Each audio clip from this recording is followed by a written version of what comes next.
हमारे चैनल को सब्सक्राइब करें और बेल आइकन दबाएं।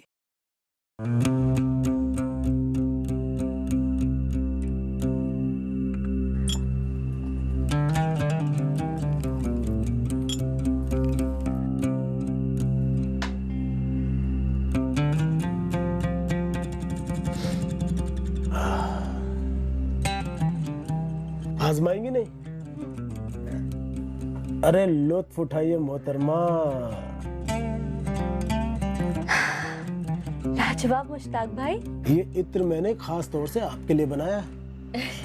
ऐसा जादू करेगा ये इत्र कि आपकी रूह महक उठेगी, गुलबदन चाहत में थिरक उठेगा। अरे बस बस मुश्ताक भाई। नहीं, अब कोई बस नहीं बोलेगा, ना आप और ना वो।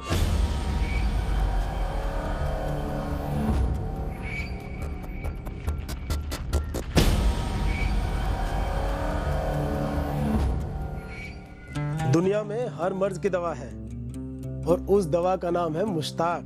जिंदगी में जब भी तकलीफ हो ना, बिना तकल्लुफ के मेरे पास आ जाना। बंदा बनाई खिदमत के लिए है। जी मुश्ताक भाई, आदाब। आदाब।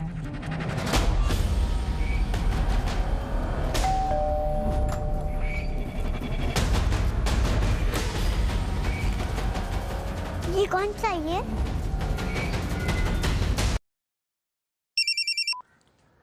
हाँ वाजिद बोल। मुश्ताक भाई जल्दी अपने घर पहुंचिए, जल्दी।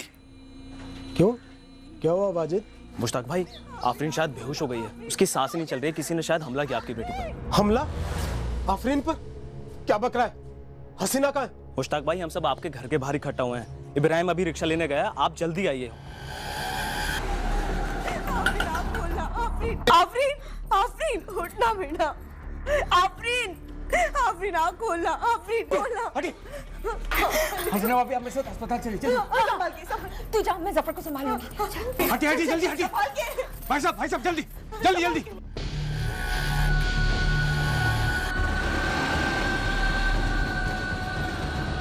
डॉक्टर, नर्स, कोई है?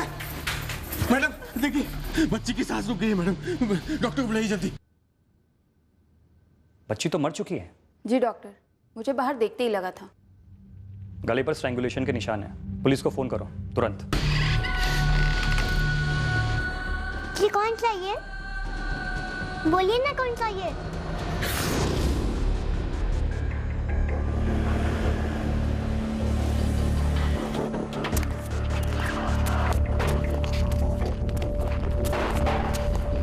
कौन था वो कमीना? मेरी मासूम बच्चे को किसने मार डाला? किसी को पता नहीं मुश्ताक भाई। जब हसीना भाभी चिल्लाई तो हम सब इकट्ठा हुए। हमको तो वहीं लगा था कि आफरीन की सांसें रुक चुकी हैं। मुझे कुछ नहीं पता ये सब कैसे हुआ। हसीना जी, हुआ क्या? आप घर पर थी, बच्ची घर पर थी, दरवाजे पर कौन आया था? आफरीन को दरवाजा क्यों खोलना पड़ा? हसीन, तुम उस वक्त क्या कर रही थी? मैं कपड़े धो रही थी जी।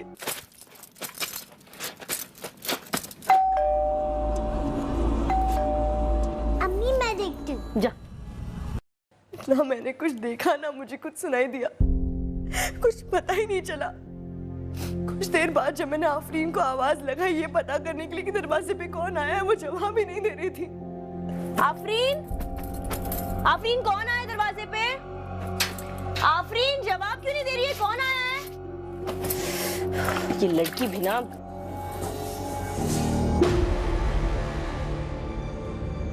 आफरीन, आफरीन, आफरीन, बेटा उठ, क्या हो गया तुझे? आफरीन, आफरीन, आफरीन, आफरीन, क्या हो गया तुझे? मैं चिल्लाती रही, लेकिन आफरीन एकदम खामोश थी, बेहोश। हसीना भाभी की आवाज़ से ही हम सब इकट्ठा हुए। मैंने ही मुश्ताक भाई को फ़ोन किया था। आप दोनों में से किसी ने भी मुश्ताक के दरवाजे पे किसी को नहीं देखा? जी नहीं मैडम, हम जब वहां गए तब वहां कोई नहीं था। मैं तो मुश्ताक भाई के बगल में ही रहता हूँ। काम से लौटकर घर में लेटने जा रहा था, अचानक मैंने हसीना भाभी की चिल्लाने की आवाज सुनी।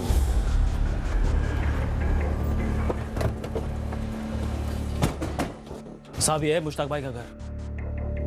यहाँ मैडम, आफरीन यहीं गिरी हुई थी। हसीना भाभी आफरीन को गोद में लेकर यहाँ बहुत रो रही थी, चिल्ला रही थी बहुत। हसीना और मुश्ताक का एक और भी बच्चा है ना? जी मैडम, जफर नाम है उसका, 2 साल का है। यही नाजिया भाभी के साथ है, इब्राहिम भाई की बीवी। साहब दोपहर का वक्त था, सब खा पी के सुस्ता रहे थे। कोई भी अपने घर के बाहर नहीं था। किसी ने नहीं देखा कि मुश्ताक के घर पे कौन आया था। देखा होता तो जरूर पकड़ लेते साहब। और साहब आफरीन चिल्लाई तक नहीं कि किसी को कुछ सुनाई देता, वरना हम तो यही सामने रहते हैं। किसी को कुछ सुनाई भी कैसे देता साहब, जब घर के अंदर आफरीन की अम्मी हसीना तक को कुछ सुनाई नहीं दिया।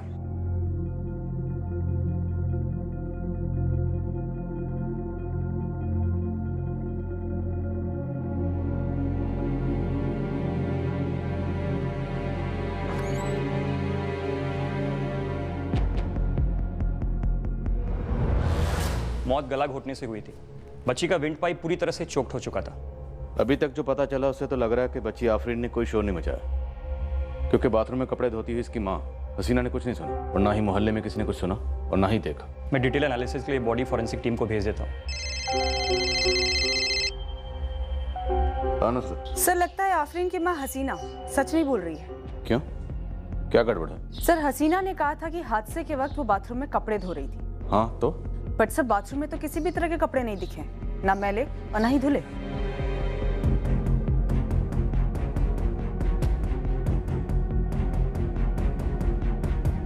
सर बाथरूम तो एकदम सूखा पड़ा है और तार पे सारे कपड़े भी सूखे पड़े हैं। तो फिर हसीना से ही पूछते हैं, कहाँ है वो कपड़े जो वो धो रही थी?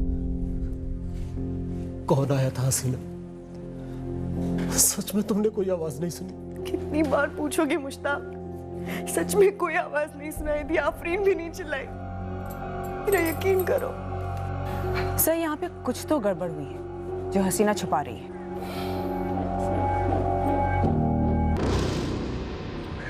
वो सीसीटीवी, यहाँ जो भी आया गया होगा, अगर आया था तो सीसीटीवी में जरूर कैप्चर हुआ होगा। वो तो इब्राहिम भाई का घर है साहब। जी वो सीसीटीवी मेरे शौहर ने लगवाया है। ये सीसीटीवी की रिकॉर्डिंग कहाँ रहती नाजिया? जी वो तो सोहेल के अब्बू को ही पता होगा। 8 साल की मासूम बच्ची आफरीन की मौत का केस अब सर के बल उलटने वाला था।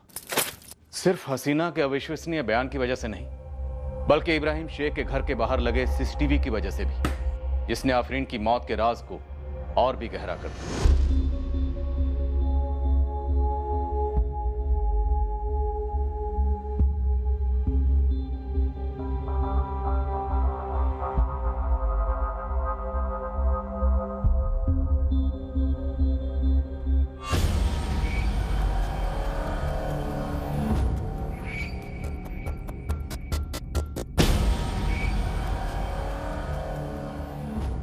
इब्राहिम के बीच के 28 मिनट का फुटेज कहाँ गया? वो छपा नहीं साहब, कैमरा बंद हो गया था बीच में कुछ देर के लिए। ठीक उसी टाइम पे जब हसीना के हिसाब से उसके दरवाजे पे कोई आया था जो शायद हत्यारा हो सकता है। मैडम ऐसा है कि मेरा बेटा सोहेल, वो 2 बजे उसका एक प्रोग्राम आता है, तो वो टीवी ऑन करने के चक्कर में गलती से सीसीटीवी ऑफ हो गया।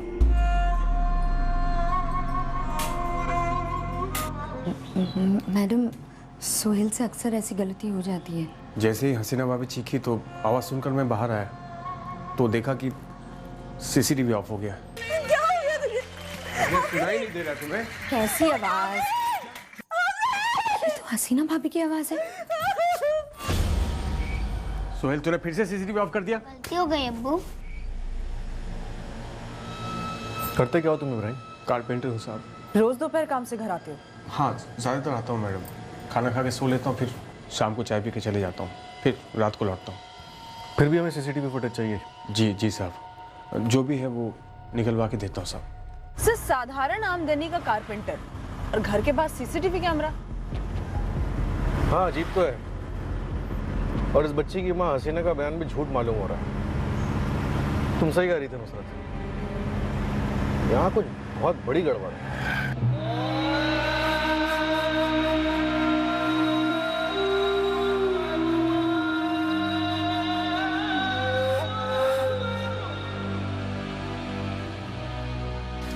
दुआओं का कुछ तो असर होता ही है। देखते हैं क्या असर होता है।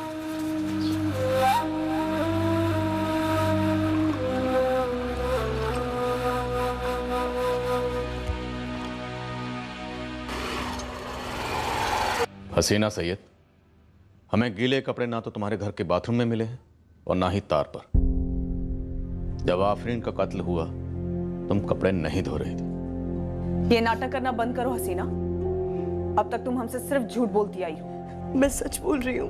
क्या तुम कपड़े निचोड़कर, सुखाकर, सब कुछ साफ सुथरा करने के बाद अपनी बच्ची आफरीन को देखने गई थी? या फिर जानबूझकर आफरीन की आखिरी सांस लेने का इंतजार कर रही थी? उसके बाद चिल्ला चिल्ला कर मोहल्ले वालों को इकट्ठा किया। हसीना, क्या नाटक लगा के रखा ये? मैं कपड़े नहीं धो रही थी। तो क्या कर रही थी?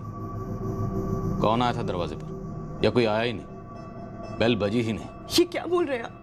कोई आया था, बेल बजी थी, आफरीन गई थी दरवाजा खोलने के लिए। तुम अब भी कहानी बना रही हो। हसीना, सच बोलो, वरना इतना याद रखो कि जिस तरह से तुम झूठे कपड़े धो रही थी ना, वैसे हम तुम्हें धोकर सच सामने ला सकते हैं। मैं इस बार सच ही बोल रही हूँ। दरअसल मैं अंदर के कमरे में सो रही थी।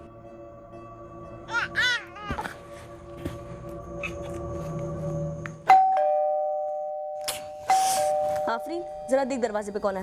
अम्मी, मैं गुड्डा गुड्डी के लिए खाना पका रही हूँ, मैं अभी नहीं जाऊंगी। हाँ तो रोक देना, 2 मिनट जा जाकर देख क्या कौन आया दरवाजे पे, जा। मैं गहरी नींद में थी साहब। आफरीन को दरवाजा खोलने के लिए भेजकर फिर से सो गई थी। कुछ 5 मिनट बाद मेरी आंख खुली तो देखा आफरीन नहीं थी। आफरीन, आफरीन कौन आया दरवाजे पे? आफरीन, आफरीन जवाब क्यों नहीं दे रही है? लड़की भी ना परेशान करके रखा है। आफरीन, आफरीन, आफरीन क्या हो गया तुझे? आफरीन, पहले कहा कि कपड़े धो रही थी, अब कह रही हो कि सो रही थी। क्या वाहियात कहानी! इतनी गहरी नींद कि तुमने अपनी 8 साल की बच्ची की आखिरी चीखें तक नहीं सुनी। ये गहरी नींद नहीं, गहरी साजिश है। नहीं साहब, ठीक ऐसा ही हुआ था। देखो हसीना, तुम्हारी पकाई दोनों कहानियां ना एकदम फीकी है। हम नमक मिर्च लगाकर असली कहानी भी बाहर निकाल सकते हैं। एक और मौका देते हैं। सच सच बताओ। मैं सच ही बोल रही हूँ। मैं दरअसल डर गई थी कि मेरे शौहर मुझ पर बरसेंगे कि आफरीन को दरवाजा खोलने के लिए मैंने क्यों भेजा, इसलिए तब मैंने झूठ बोला था, लेकिन अब सच बोल रही हूँ। सच तो तुम अब भी नहीं बोल रही। कोई बेल बजी नहीं, दरवाजा खुला ही नहीं, तुमने खुद अपने हाथों से आफरीन का गला घोटा। आप क्यों मुझ पे इतना भद्दा इल्जाम लगा रहे हैं? मैं अपनी बेटी की जान क्यों लूंगी? ये तुम हमें बताओगी। तुम्हारा पड़ोसी इब्राहिम शेख, उसे घर के बाहर सीसीटीवी कैमरा क्यों लगाए? मुझे क्या मालूम? वो सीसीटीवी कैमरा उसी वक्त बंद क्यों हुआ जिस वक्त आफरीन का कत्ल किया गया? मुझे नहीं पता ये सब। सब पता है तुम्हें। इब्राहिम ने जानबूझकर वो सीसीटीवी बंद किया ताकि सबूत ना रहे। किस सबूत के बारे में बात कर रही है? क्या बोल रहे हैं आप लोग? तुम बोलो हसीना, क्या चल रहा है तुम्हारे इब्राहिम के बीच में? तुमने और इब्राहिम ने मिलकर नाटक रचा था ना। असल में तुम्हारे घर के बाहर कोई आया ही नहीं था। ये झूठ पकड़ा ना जाए इसीलिए सीसीटीवी कैमरा एंड टाइम पे बंद किया गया। क्या पकड़ा है तुम्हारे इब्राहिम के बीच में? कुछ नहीं, कुछ भी नहीं। पर आप लोग ख्याली खिचड़ी पका रहे हैं। रत्ती भर का लिहाज नहीं है कि आप एक माँ से बात करें जिसकी बेटी का भी कत्ल हुआ है। इस बात को समझते हैं आप लोग? मुझे भी ऐसा ही लग रहा है कि हसीना ने किया होगा। जब पुलिस वाले पूछताछ कर रहे थे हम लोगों को तभी बता देना चाहिए था। तो अभी बता देते हैं ना, मोहल्ले से बाहर कर देते हैं उस चुड़ैल हसीना को। और ये नाजिया के घर का क्या माजरा है? उसके शौहर इब्राहिम ने सीसीटीवी क्यों लगाया और वो ऐन वक्त पर बंद कैसे हो गया? सॉरी अम्मी। चुप, सॉरी के बच्चे। अगर किसी ने पूछा तो क्या बोलेगा? क्या बोलूं? आप ही बोलो। यही बोलना कि सीसीटीवी का स्विच तूने बंद किया था, समझा?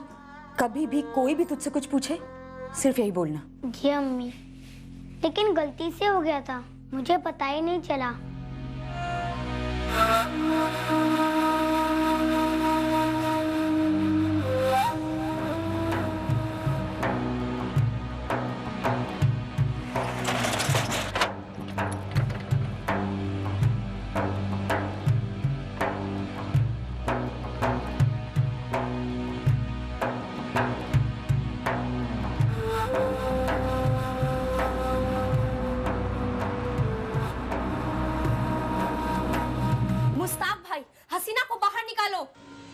आप लोग क्या करना चाहते हैं?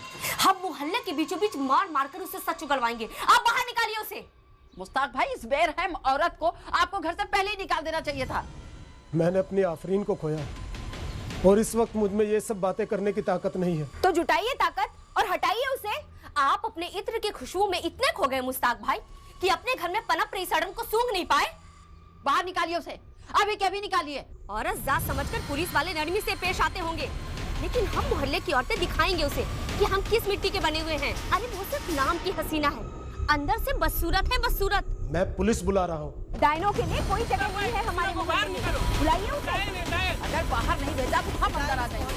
झाड़ू और जूतों से मार मार कर निकालेंगे उसे। सब जल्दी आइए, फसाद होने को है। अगर हसीना इनके हाथ आ गई तो ये लोग उसे जान से मार डालेंगे। बाहर निकालिए हसीना को, निकालो हसीना को बाहर, वरना अंदर आ रहे हैं। सर भीड़ बिखर गई है, लेकिन एक खबर सामने आई है।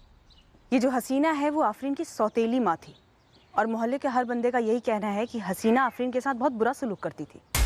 1 किलो चावल है आफरीन।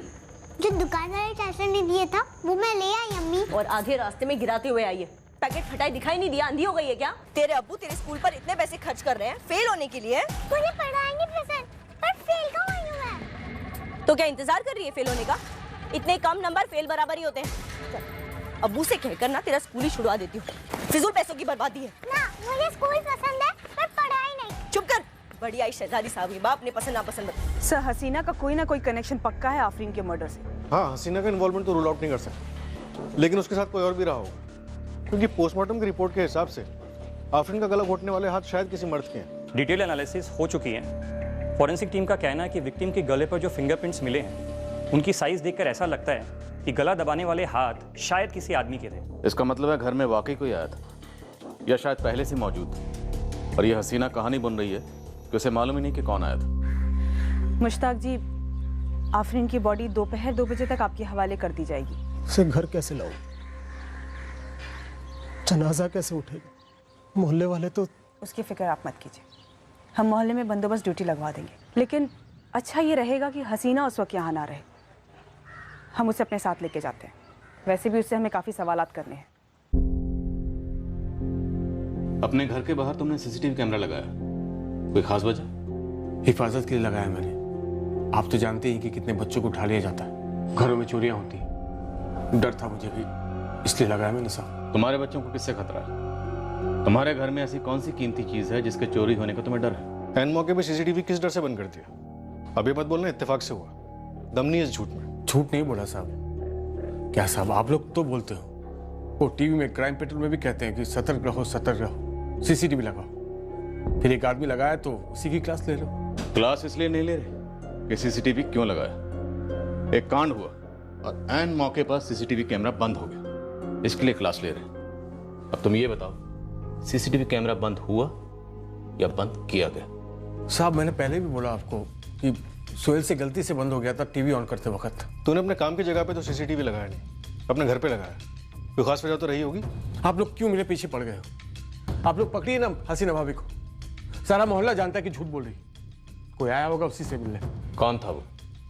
कहीं वो तू ही तो नहीं था? तौबा साहब तौबा, ऐसा करना क्या, सोचना भी गुनाह है। आप लोग जाइए पूछिए मुश्ताक भाई से, क्या उनको नहीं मालूम था कि हसीना भाभी चिढ़ती थी आफरीन से? सौतेली माँ जो थी।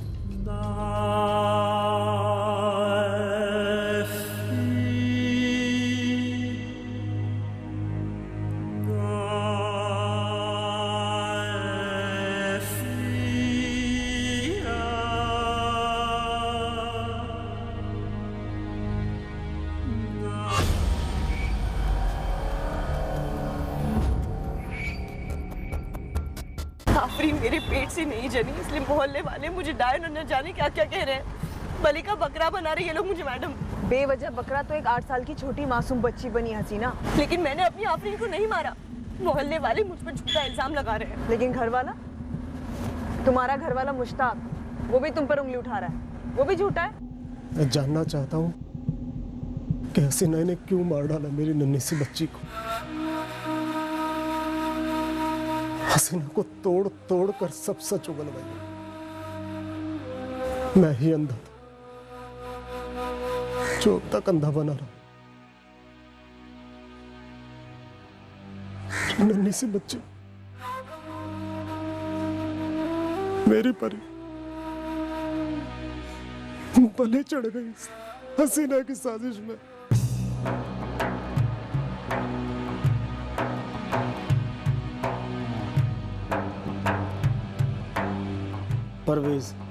परवेज बेग नाम है उसका। उसी के साथ मिलकर मेरी बीवी हसीना ने ये साजिश की है।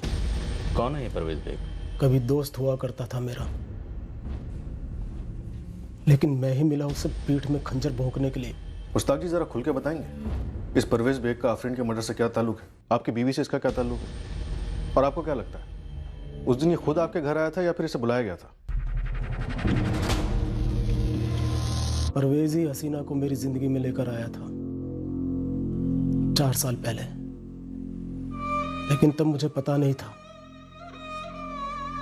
कि ये एक चाल थी।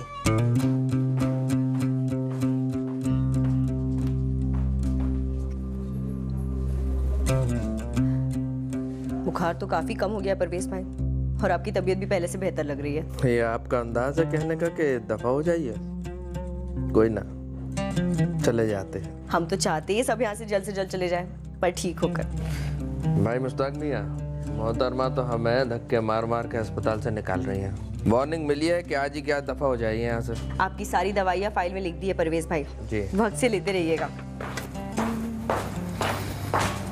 सभी मरीजों का बहुत ख्याल रखते हैं। बहुत अच्छी खातून है, नेक दिल और खुश मिजाज, और खूबसूरत भी है। हाँ नहीं मतलब, हाँ नहीं मतलब मियां? अरे भाईजान कहिए तो बात चलाए। अरे परवेज मियां, खुद भी पिटोगे और मुझे भी पिटवाओगे। हम कोई गलत बात चलाने की थोड़ी बात कर रहे हैं, नेक नियत है, और हम तो उनसे बात कर भी चुके हैं। अकेली रहती है मोहतरमा। पर मैं अकेला नहीं रहता, आफरीन रहती है मेरे साथ। इसलिए तो आफरीन को अम्मी की ज़रूरत है और आपको एक हमसफ़र की। एक तीर और 2 निशाने। बोलिए क्या कहते हैं? परवेज की मदद से 1 महीने में हमारा निकाह हो गया, और मेरे जिगर के टुकड़े आफरीन को हम दोनों मिलकर प्यार से पालने लगे। आप परवेज की साजिश के बारे में कुछ बता रहे थे। निहायत ही भद्दा और कमीना इंसान निकला है परवेज। मैंने उसे हमेशा अपना दोस्त समझा। मैं उसका शुक्रगुजार था कि उसने मुझे हसीना से मिलवाया, लेकिन मिलन तो कहीं और ही चल रहा था। पहले मेरी पीठ के पीछे और फिर मेरी नाक के नीचे। दोस्त था तो सीधे पूछने में हिचकिचाहट होती थी, समझ में नहीं आता था कि क्या करूं क्या नहीं, लेकिन अंदर तो मालिक जैसे लावा उमड़ रहा था। फिर भी पहले तमीज से परवेज से गुजारिश की, और फिर हसीना से कि हमारा इस्तेमाल मत करो, हमें मजाक मत बनाओ पूरे मोहल्ले में, सारी बिरादरी में। फिर क्या कहा दोनों ने? बोले गलत फहमी है मेरी, ऐसा कुछ नहीं है। लेकिन था मालिक, और है। मैं कभी बेइज्जती के डर से बता नहीं पाया। मैं तो लगता है कि सफर भी हम दोनों का ही बेटा है, हमारा नहीं। पूरी दुनिया हमें बता चुकी थी कि हसीना आफरीन के साथ बदसलूकी करती, गंदा बर्ताव करती, जैसी वो दिखती वैसी है नहीं। लेकिन ना जाने हम किस उलझन में रह गए, हमें कुछ समझ में नहीं आया कि किस पर भरोसा करें और किस पर नहीं। आज मैं भुगत रहा, न जाने मेरी बेटी उन चंद लम्हों में क्या भुगती होगी जब उसका कत्ल हुआ था। परवेज और हसीना को भी वैसी तकलीफ मिलनी चाहिए, बिल्कुल वैसी जैसे मेरी बेटी ने भुगती थी। साहब सदमे से मुश्ताक सठिया गए हैं। और मोहल्ले वाले वो भी सठिया गए हैं? साहब वो बाहर वाले हैं, जलते हैं मुझसे। मेरा यकीन मानिए, आफरीन कभी मेरे लिए सौतेली थी ही नहीं। 4 साल से मेरे और उसके बीच में एक माँ बेटी का रिश्ता रहा है। और परवेज के साथ कितने सालों से और कैसा रिश्ता है तुम्हारा हसीना? साहब कल आफरीन के जनाजे में जिस नफरत के साथ मुश्ताक मुझे घूर रहा था, तभी मैं समझ गया था कि उसका अगला कदम क्या होगा। ठीक वही हुआ, पर मुझ पे लगाया इल्ज़ाम बेबुनियाद है। इल्ज़ाम लगा तो है परवेज, अब तुम खुद तशरीफ लाओगे या हम आए तो मिलेंगे, और भागने की तो सोचना भी मत। साहब भदोई मंडी में मेरी सालों से कालीन की दुकान है, तो भागने वागने का तो कहीं सवाल ही पैदा नहीं होता। मेरे कालीनों की तरह मेरा दामन भी बेदाग है। मैं भी पहुंचता हूं आपके पास थाने। साहब बीवी पे शक मुश्ताक को था, ठीक है? आगे बोलो शफाक। तो फिर मुश्ताक की जगह बगल में रहने वाले इब्राहिम ने सीसीटीवी क्यों लगाया था? शायद मुश्ताक ने उससे कहा इन दोनों की आपस में कोई सेटिंग हो। लेकिन ऐन मौके पे सीसीटीवी तो बंद पड़ गया था इब्राहिम का। हम इस बच्चे सोहेल से भी बात करने वाले, लेकिन है तो बच्चे ही, डर और दबाव में होगा। ये सारा खेला इब्राहिम का लग रहा है, कोई अलग सा प्लान, या फिर मुश्ताक का, या फिर हसीना का परवेज के साथ मिलकर। अशफाक एक काम कर, अंदर तक घुस, यहाँ कुछ भी सीधा नहीं लग रहा है। उस बच्ची आफरीन की असली माँ कौन थी इसका पता लगा, उसके साथ क्या हुआ था, सब कुछ। ये मुश्ताक जो भी कहानी पेलेगा अपने फायदे के लिए पेलेगा, और इस इब्राहिम कारपेंटर का पूरा चिट्ठा निकाल।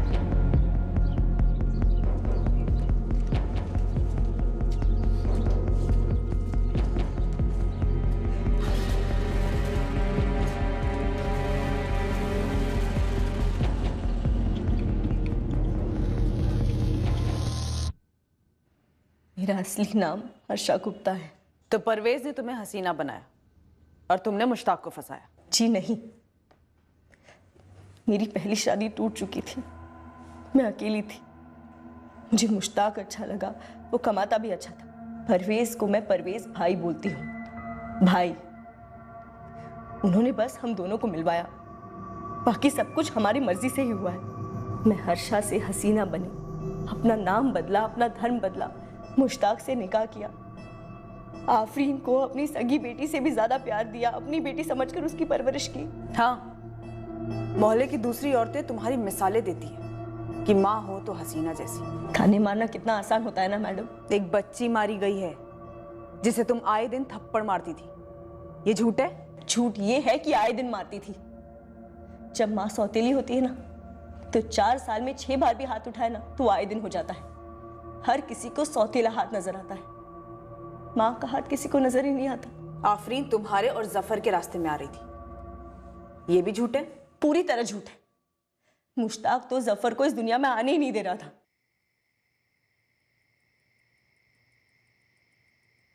मुश्ताक, इस बार तो इस बच्चे को दुनिया में आने दो। 2 साल तक हमने अपना बच्चा नहीं किया क्योंकि तुम नहीं चाहते थे। तुम्हें हमें भी लगता है कि मैं आफरीन को एक माँ का प्यार नहीं दे रही हूँ? तो क्या मैं तुम्हें प्यार नहीं दे रहा हूँ? दे रहा हूँ ना। तो फिर हमारे बीच तय हुआ था हसीना कि इस घर में सिर्फ 3 लोग रहेंगे, आफरीन और हम दोनों। पर एक ऊपर वाले की मर्जी भी तो होती है ना, जिसने मेरी कोख में एक जान डाल दी है। कम से कम इस बार तो उसे उसका हक दो, मुझे एक माँ बनने का हक दो। मैं तुम्हारे आगे हाथ जोड़ती हूँ। मैं तुम्हारे हक के लिए आफरीन का हक कभी नहीं छीन सकता। ले लो, और मेरी ना का मतलब हमेशा ना ही होता है। मुश्ताक को लगता कि जफर उसका नहीं, परवेज का। हसीना उस दोपहर दरवाजे पे परवेज ही था ना, जैसे वो अनगिनत दोपहरों को आया करता था? नहीं, बिल्कुल नहीं। मुझे नहीं पता उस दोपहर को कौन आया था। और रही बात मुश्ताक की, तो हाँ, उसे लगता है मैंने उसे धोखा दिया, क्योंकि जफर के वक्त मैंने गोली नहीं ली, बच्चा नहीं गिरने दिया। तुमने ऐसा करने की हिम्मत कैसे की? मुझे एक बार माँ बनना है जी। लेकिन मुझे आफरीन के अलावा किसी का बाप नहीं बनना है। गिरा दो आज के आज। नहीं हो सकता, 3 महीने हो चुके हैं, मैं डॉक्टर को मिल चुकी हूँ, नहीं हो सकता। मेरे साथ धोखा हुआ है। तुमने क्या है हसीना? बच्चे को धोखा नहीं कहते जी, वो कभी आफरीन के रास्ते में नहीं आएगा, बल्कि आफरीन को एक भाई या बहन मिलेगी, और हमारे जाने के बाद दोनों एक दूसरे का ख्याल रखेंगे। मैं अपनी आफरीन के लिए इतना बनाकर छोड़ूंगा कि अपना ख्याल रखने के लिए उसे किसी की जरूरत नहीं पड़ेगी। और इस वक्त तुम मेरे बताए हुए डॉक्टर के पास चलोगी, देखते हैं वो क्या कहता है। लेकिन एक बात कान खोलकर सुन लो, ये बच्चा गिरे या ना गिरे, तुम मेरी नजरों में जरूर गिर चुकी हो हसीना। 2 साल से मुझसे एक दुश्मन की तरह पेश आते रहे हैं मुश्ताक। एक ही रट लगी रहती है कि मेरे और परवेज भाई का चक्कर चल रहा है। और जफर साहब, मैं आपसे सच कह रही हूँ, मेरा और परवेज भाई का एक पाक रिश्ता है, भाई बहन वाला। जैसा कि मैंने आपसे पहले भी कहा सर, मुश्ताक का शक बिल्कुल बेबुनियाद है। झूठ बोल रहा है कि हर दोपहर में उसके घर जाता था, लेकिन ये सच है कि हसीना को जब भी तकलीफ होती थी या वो मुझसे मदद मांगती थी, मैं हाजिर हो जाता था, लेकिन सिर्फ एक भाई के नाते। मुश्ताक तो ये भी इल्जाम लगा रहा है कि जफर दरअसल उसका। जानता हूँ सर, क्या कहे, गंद भरी पड़ी है मुश्ताक के दिमाग में। जफर उसका अपना खून है सर। ये सच है कि जफर को इस दुनिया में लाने में मेरा हाथ था, लेकिन उस गंदे तरीके से नहीं जैसे वो मुश्ताक सोचता है। तुम खुद अपने आप को मां बनने से रोक रही हो हसीना। क्या मतलब परवेज भाई? देखो, हर बारी जब तुम पेट से होती हो, सबसे पहले मुश्ताक को बताती हो, और उसके बाद वो बच्चा गिराने वाली दवाई तुम्हें देता है, सही है ना? तो बोलो ही मत ना कि पेट से हो। देखो, इस बारी जब महीना नहीं आएगा तो उसको कुछ बताना ही मत। नहीं नहीं परवेज भाई, मुश्ताक बुरा मानेंगे, बहुत बिगड़ेंगे मुझ पर। तो इस वक्त भी तो तुम कोई बहुत खुश नहीं हो ना। देखो, बच्चा चाहिए तो इसके अलावा और कोई रास्ता नहीं है। मसला तुम्हारा है, हल भी तुम्ही को ढूंढना होगा। सर, किसी जोड़े के निजी मामलों में दखल देना किसे पसंद आता है? बहन मानता हूं हसीना को, इसलिए सलाह दी। बाकी मेरी अपनी निजी जिंदगी है, शादी है जिसमें मैं बहुत खुश हूं। आफरीन की मौत से सबसे ज्यादा फायदा किसका है परवेज? अगर आपको लगता हसीना को, तो गलत सोच रहे हैं आप। मुश्ताक को इतना सीधा आदमी समझते हैं? अगर आफरीन को मारकर जफर और हसीना को सब कुछ इतनी आसानी से मिल जाता, तो आफरीन की अपनी सगी मां लुबना यूं ही छोड़ देती मुश्ताक को। आफरीन की मां लुबना कहाँ है इस वक्त? नहीं जानता साहब, क्योंकि मुश्ताक और लुबना जब साथ में रहते थे तब मेरी मुश्ताक से दोस्ती नहीं हुई थी। लेकिन एक बात कह सकता हूं सर, मुश्ताक उन आदमियों में से तो कतई नहीं है जो किसी एक औरत की बेवफाई से पूरी तरह पिघल जाता। जब मैं सोच रही हूँ तो मुझे ऐसा लग रहा है ऐसा भी तो हो सकता है कि आफरीन को इसलिए मार डाला ताकि सारा इल्जाम मुझ पे आ जाए और मैं रास्ते से हटा दी जाऊं। क्यों? तुम किसके रास्ते का कांटा हो हसीना? साहब, मुश्ताक मुझसे नफरत करता है। पर वो अपनी बेटी से प्यार करता था। तुम्हें रास्ते से हटाने के लिए वो अपनी सगी बेटी की जान क्यों ले गया? साहब, मुश्ताक के लिए मैंने अपना धर्म बदला, उसके घर को संभाला, बेटी संभाली, उसकी शकी मिजाज को झेला, पर हुआ क्या? उसने मेरी बात पर बिल्कुल एतबार नहीं किया। उल्टा दूसरों की तरह उसने सीधा सीधा मुझ पर उंगली उठाई। मौका तुमने खुद दिया। झूठ से शुरुआत करके उंगली उठाने का न्योता तुमने खुद दिया हसीना। साहब, मैंने वो झूठ डर के मारे बोला था, किसी साजिश के मारे नहीं। साजिश हुई जरूर है साहब, पर वो मेरे खिलाफ हुई है। तुम अब भी इशारा मुश्ताक की तरफ ही कर रही हो। देखिए साहब, अगर इब्राहिम के घर के बाहर आप जो बोल रहे हैं वो कैमरा लगा हुआ है, वो ऐन वक्त पे बंद नहीं होता तो अब तक दूध का दूध पानी का पानी हो चुका होता। लेकिन मेरी बदकिस्मती कि ऐसा नहीं हुआ। उल्टा आप लोगों को शक हो गया कि मेरा इब्राहिम के साथ चक्कर चल रहा है और यहाँ मुश्ताक को लग रहा है मेरा परवेज भाई के साथ चक्कर चल रहा है। आप लोगों ने कैसी औरत समझ रखा है मुझे? साहब, यहाँ एक गणेश यादव किराना वाला, उसकी दुकान पर सीसीटीवी है और वो कभी बंद नहीं रखता। 18 अक्टूबर की दोपहर को भी चालू था। मुश्ताक के घर की रेंज में? एक गली छोड़ के, लेकिन एकदम सही जगह पर है। इसके सामने डेड एंड है। इधर एक ही गली है जो मुश्ताक के घर की तरफ जाती है। मुश्ताक के घर जाने वाला या वहाँ से आने वाला हर एक शख्स इस सीसीटीवी में कैद होगा ही होगा। साहब, मेरे जहन में नहीं आया कि मेरे कैमरे में खूनी आया होगा। ऐसे कैसे जहन में नहीं आया? सीसीटीवी लगवाया है क्यों? टोपी से क्या ये? नहीं है, ऐसा नहीं है साहब। ऐसा नहीं है, वैसा नहीं है, छोड़। और 18 अक्टूबर की सीसीटीवी की फुटेज निकाल कर दे मुझे, दोपहर 1 बजे से 3 बजे के बीच की।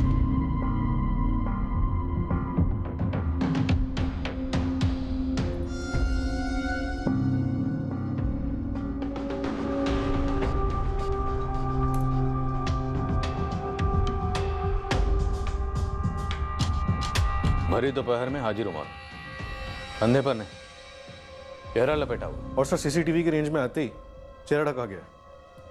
सर, देखते हैं ये बाहर कैसे जाता है।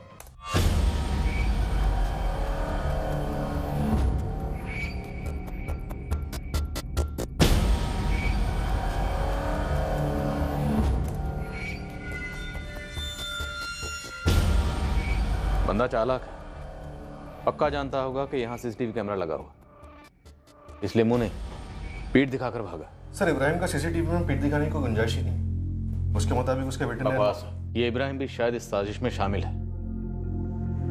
पीठ से सिर्फ हाइट का अंदाजा लगाया जा सकता है। ये शख्स कौन है, यकीन से कुछ भी कहना मुश्किल है। बट सर, एक बात तो तय है, ये शख्स जो भी है, ये हसीना या मुश्ताक या फिर दोनों के जान पहचान का है। मोहल्ले में पहले आता जाता होगा, मुश्ताक के घर आया होगा, शायद इसी बस्ती का हो। इस मिस्टर एक्स को हम अपना मेन सस्पेक्ट मानकर चलते हैं।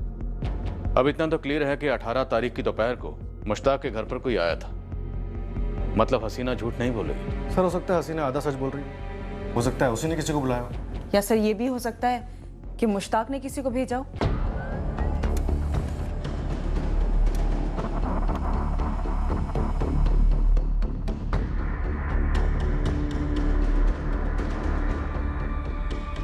ना मुश्ताक ना हसीना उस नकाबपोश आदमी की पहचान कर पाए।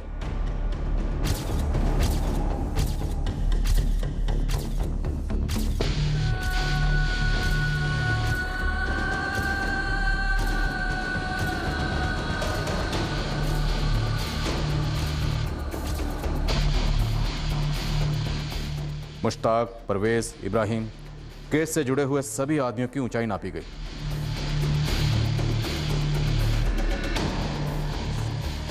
फिर सीसीटीवी में कैद आदमी के मैच करने की कोशिश की गई, पर इनमें से कोई भी आदमी हमारे सस्पेक्ट के पास भी नहीं आ रहा था। सर, किसी के भी फोन रिकॉर्ड्स में कुछ भी ऐसा नहीं मिला जिस पे शक किया जा सके। 18 अक्टूबर की दोपहर को किसी भी नंबर की लोकेशन हाशिम नगर नहीं थी। सर, आफरीन का कत्ल एक सोची समझी साजिश थी। आफरीन का दरवाजा खोलना और एंड टाइम पे इब्राहिम का सीसीटीवी ऑफ हो जाना।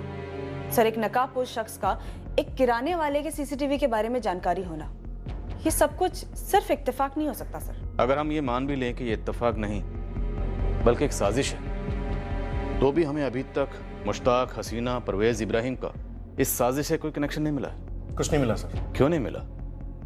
क्या वाकई में कोई कनेक्शन है नहीं, हमें नहीं मिला? ये भी एक पॉसिबिलिटी है कि सारे वाकयात अलग अलग हों, आपस में इनका कोई ताल्लुक ही ना, बस एक वक्त पे हुए। शायद महज एक इत्तेफाक। असली कातिल, असली मकसद, असली साजिश कुछ और ही हो। हाँ अशफाक बोल। साहब ये मुश्ताक और हसीना के काफी रायते फैले हुए हैं, किलो के हिसाब से, मिलों तक। कहाँ तक? हसीना का बनारस तक और ये मुश्ताक का जौनपुर तक। साहब ये हसीना का पहला पति अभिषेक सिंह बनारस में रहता है। 6 साल पहले जब हसीना ने अभिषेक को छोड़ दिया था तो बहुत खुनस में था।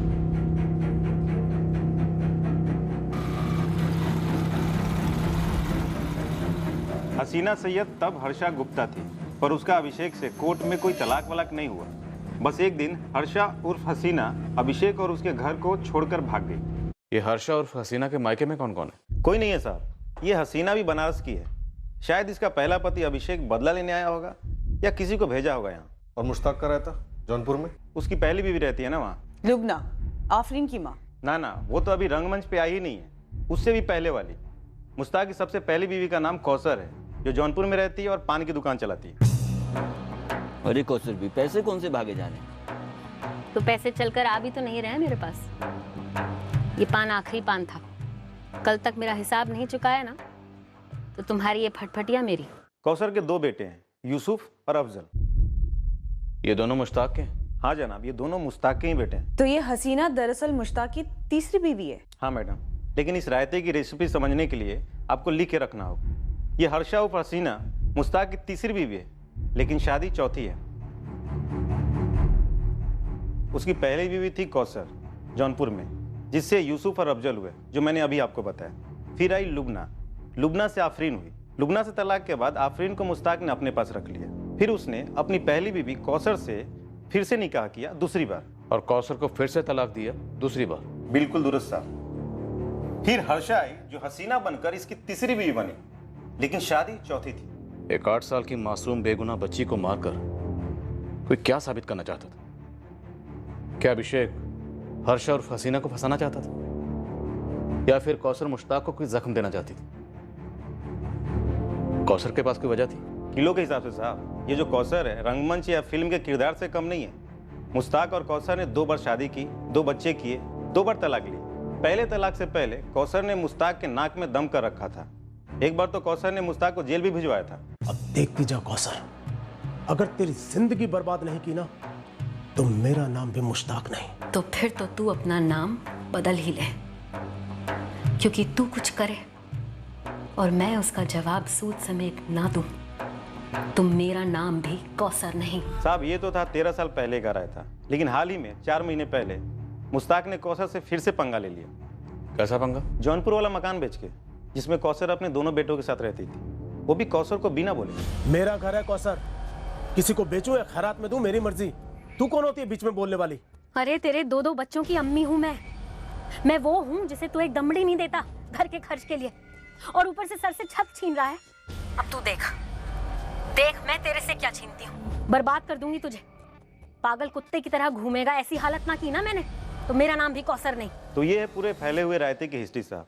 इस मर्डर में कौसर और मुश्ताक के दोनों बेटे यूसुफ और अफजल भी शामिल हो सकते हैं। इन लोगों के आपस में मिले, फैले और खट्टे पड़े रायते की वजह से एक 8 साल की मासूम बेगुनाह बच्ची की जान चली गई। सर आफरीन मुश्ताक की कमजोरी थी, उसकी दुखती रग थी। कहीं ऐसा तो नहीं कि मुश्ताक को ठेस पहुंचाने के लिए आफरीन की जान ले ली गई हो? ये ठेस मुश्ताक को ही पहुंचानी थी या फिर हसीना को, जिस पर बुरी सौतेली मां होने का ठप्पा पहले से लग चुका था? या फिर क्या ये सारा कुछ एक साजिश थी, एक चाल थी इन्हीं दोनों की, जिसका मकसद अभी सामने नहीं आया था? हम इस केस में अब भी अंधेरे में हाथ पैर मार रहे थे, और हाँ, तहकीकात के नए एंगल्स भी खुल रहे थे। अभी भी एक ऐसी औरत थी जिस तक पहुंचना बेहद जरूरी था, पर हम पहुंचे नहीं थे।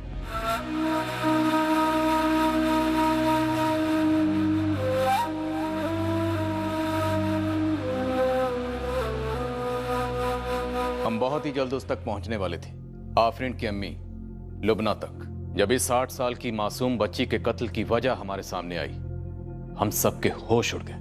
कल रात हम पेश करेंगे इस केस का दूसरा और आखिरी भाग, और पता करेंगे उस अतीत का जिसमें किसी ने ऐसी करतूतें की, ऐसे जहरीले बीज बोए, जिसकी कीमत वर्तमान में 8 साल की मासूम आफरीन को चुकानी पड़ी अपनी नन्ही सी जान देकर। जय हिंद।